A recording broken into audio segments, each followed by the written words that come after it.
Sindh assembly में पाक अफवाज को खराज तहसीन पेश करने की करारदाद मुतफिका तौर पर मंजूर। पाकिस्तान ने 3 घंटे में भारत के 26 मकामात को निशाना बनाया। जवाबी कार्रवाई के बाद अमरीका से फोन आ गया। वजीर आला मुराद अली शाह का सिंध असम्बली में इजहार ख्याल, भारतीय मीडिया को कार्टून नेटवर्क करार दे दिया।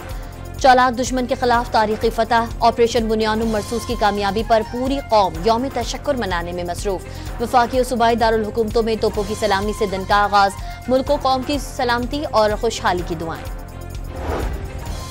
पाक भारत जंग के दौरान भारत अफगानिस्तान की आला तरीन क़यादत के दरमियान खुफिया राबतों का इंकशाफ। नायब वज़ीर दाखिला इब्राहिम सदर के खुफिया दौरा दिल्ली के दौरान भारतीय हुक्काम से स्ट्रेटेजिक मामलात पर गुफ्तगू।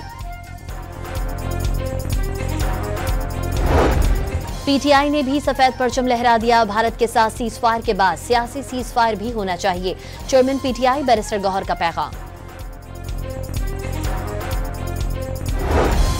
और मुल्क में चीनी की कीमत में 3 रुपए 38 पैसे फी किलो मजीद इजाफा। औसतन कीमत 175 जबकि ज्यादा से ज्यादा कीमत 185 रुपए फी किलो हो गई।